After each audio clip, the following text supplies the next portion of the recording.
نحمدہ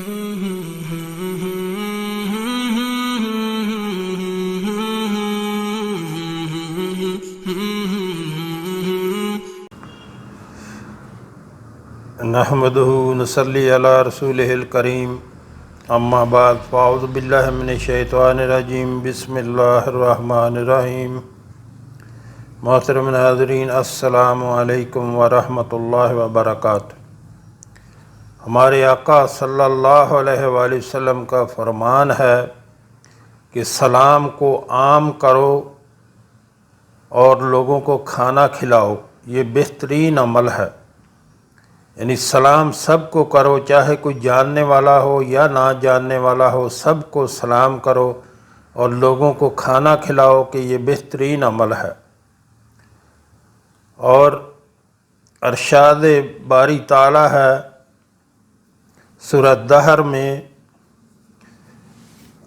اللہ تعالیٰ کا فرمان ہے سورہ دہر میں، وَيُطْعِمُونَ الطَّعَامَ عَلَىٰ حُبِّهِ مِسْكِينًا وَيَتِيمًا وَأَسِيرًا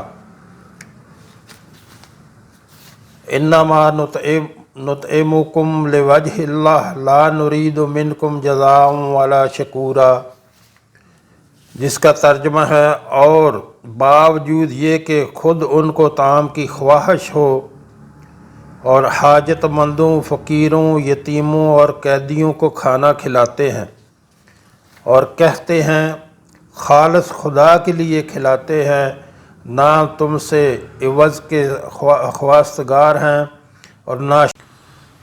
نحمدہ ونصلی علی رسولہ الکریم، اما بعد فاعوذ باللہ من الشیطان الرجیم، بسم اللہ الرحمن الرحیم۔ محترم ناظرین، السلام علیکم ورحمۃ اللہ وبرکاتہ۔ درود پاک کی بہت زیادہ فضیلت ہے۔ ہر وقت اپنی زبان سے درود پاک پڑھتے رہیں، چلتے پھرتے، بیٹھے لیٹتے،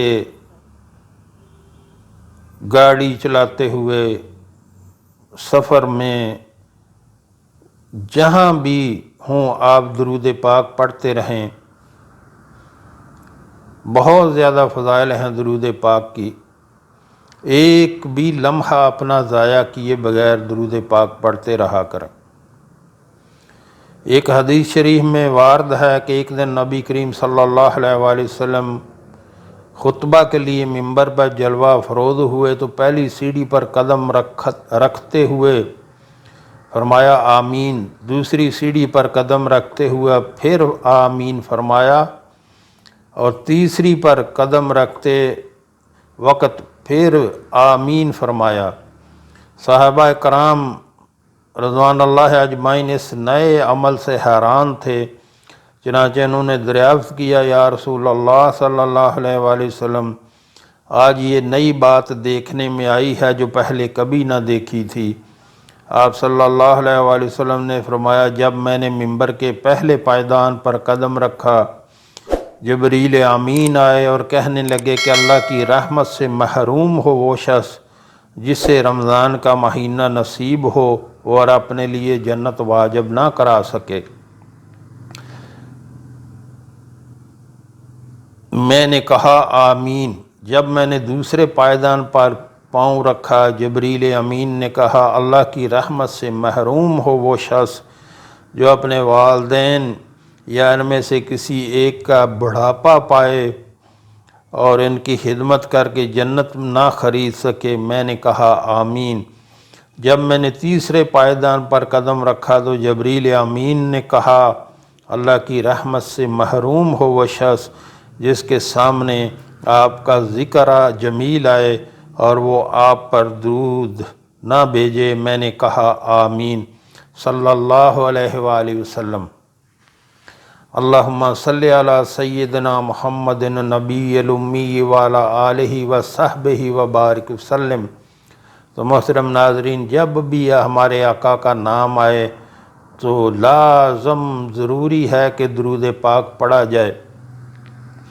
یہ کتنی بڑی محرومی اور سکہ بند نصیبی ہے، جس کے لیے بد دعا کرنے کا حکم اللہ تعالیٰ نے جبریل امین کو دیا اور اس بد دعا پر آمین حضرت رسول رحمت للعالمین صلی اللہ علیہ وآلہ وسلم نے فرمائی۔ اس لیے ہر مسلمان کا یہ اولین کوشش ہونی چاہیے کہ وہ حضرت صلی اللہ علیہ وآلہ وسلم کا اسم گرامی جب بھی بولے یا پڑھے تو فوراً آپ صلی اللہ علیہ وآلہ وسلم پر درود بھیجے۔ ایک حدیث میں ہے ایسے شخص کو بخیل ترین قرار دیا جاتا ہے جو آپ صلی اللہ علیہ وآلہ وسلم کا اسم مبارک سن کر درود نہ بھیجے۔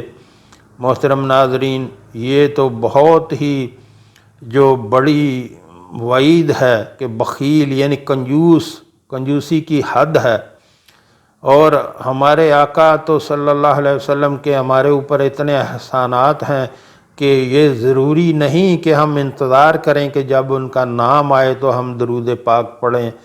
ہم ان کا ہر وقت ان کے اوپر درود پاک پڑھیں، ان کے اوپر درود پاک بھیجیں۔ یہ ضروری نہیں ہے کہ کبھی ان کا نام آئے تو ہم پڑھیں، ہم ہر وقت ہمیں پڑھنا چاہیے، ہر وقت ہماری زبان پہ درود پاک ہونا چاہیے۔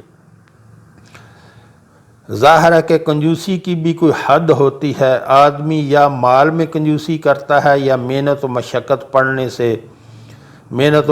میں پڑھنے سے کنجوسی کرتا ہے، یا کسی کام پر وقت صرف کرنے میں کنجوسی کرتا ہے۔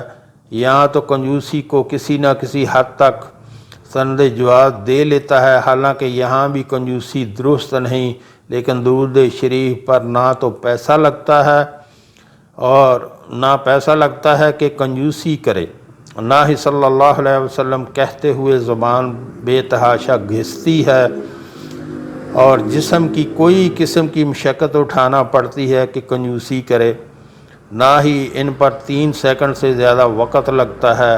آدمی وقت کی وجہ سے کنجوسی کرے، جو اتنی بے مشقت چیز میں کنجوسی کر رہا ہے، اس سے بڑا کون کنجوس ہو سکتا ہے؟ درود شریف میں صرف انہی صیغوں کا استعمال کرنا چاہیے جو اللہم صلی علی سے شروع ہوتے ہیں، کیونکہ یہ دعا ہے اور دعا میں بندہ اللہ کو مخاطب کرتا ہے، اپنے مقصد کی دعا مانگتا ہے۔ اور یہ بھی احتیاط کرنی چاہیے کہ درود شریف کے نام پر شرکیہ کلمات ادا نہ کیے جائیں، نہ ہی آپ صلی اللہ علیہ وسلم ذات گرامی یا اللہ پاک کے ادب اور مقام سے ہٹ کر کسی قسم کے الفاظ استعمال کیے جائیں۔ اپنی جہالت کی وجہ سے ہم درود شریف کی فضیلت حاصل کرنے کی بجائے اللہ پاک اور ان کے پیارے رسول صلی اللہ علیہ وآلہ وسلم کو ناراض نہ کر بیٹھیں۔ ہماری زندگی کا سب سے بڑا مقصود ہی اللہ اور اس کے مقدس رسول صلی اللہ علیہ وآلہ وسلم کی خوشنودی حاصل کرنا ہے۔ اس مقصد کو کہیں بھی قربان نہیں ہونے دینا۔ شب جمعہ کی مغرب سے لے کر جمعہ کے روز اذان مغرب تک کثرت سے درود شریف بھیجنا چاہیے۔ شب جمعہ کو سوتے وقت 1000 بار درود شریف اور 1000 بار سورہ کوثر پڑھنے والے کو حضور اقدس صلی اللہ علیہ وآلہ وسلم کی زیارت نصیب ہوتی ہے۔ لیکن اس کا مطلب یہ نہیں کہ صرف شب جمعہ تک درود شریف کو محدود رکھیں، یہ تو روزانہ کا وظیفہ نہیں بلکہ فریضہ ہے، صبح شام کا فریضہ ہے درود پاک پڑھنا۔ ہر مسلمان کو کم از کم 100 بار صبح و شام درود بھیجنے کا اہتمام ضرور کرنا چاہیے۔ ان مختصر گزارشات کے بعد ہم یہاں درود شریف کے چند صیغوں کے دنیاوی فوائد اور روحانی فیوز و برکات کا تذکرہ کرتے ہیں۔ تو محترم ناظرین، درود شریف بہت زیادہ ہیں، جو آپ پڑھنا چاہیں وہ پڑھ سکتے ہیں، لیکن اس کا سٹارٹ جو ہے، وہ شروع جو ہے اسی سے ہونا چاہیے، اللہم صلی علی محمد، یعنی جو بھی پڑھے، اگر درود ابراہیمی پڑھتے ہیں تو اس میں بھی ایسا ہی آتا ہے، اللہم صلی علی محمد وعلی آل محمد، جیسے میں نے دوسرے پڑھ کے سنائے، اللہم صلی علی سیدنا محمد النبی الامی وعلی آلہ وصحبہ وبارک وسلم، اللہم صلی علی محمد النبی الامی وعلی آلہ وسلم تسلیما۔ جو بھی آپ کو درود پاک آتا ہو، جو بھی آپ کو یاد ہو، جو آپ پڑھنا چاہتے ہیں وہ پڑھ سکتے ہیں۔ درود ابراہیمی بہت زیادہ فضائل ہیں اس کے، وہ پڑھا کریں۔ وہ اللہم صلی علی محمد وعلی آل محمد کما صلیت علی ابراہیم وعلی آل ابراہیم انک حمید مجید۔ اللہم بارک علی محمد وعلی آل محمد کما بارکت علی ابراہیم وعلی آل ابراہیم انک حمید مجید۔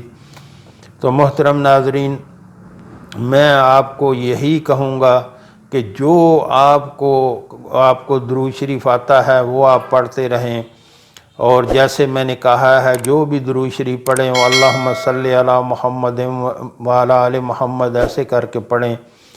اللہم صلی علی یہ سٹارٹ ہونا چاہیے، تو زیادہ سے زیادہ درود پڑھا کریں، صبح اور شام جو ہے درود پاک پڑھا کریں۔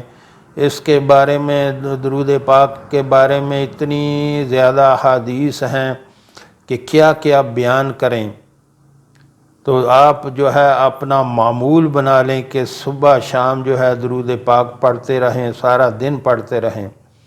اللہ ہمیں زیادہ سے زیادہ درود پاک پڑھنے کی توفیق عطا فرمائے، اور جو ہم نے سنا، جو ہم نے پڑھا، اللہ ہمیں اس پر عمل کی توفیق عطا فرمائے۔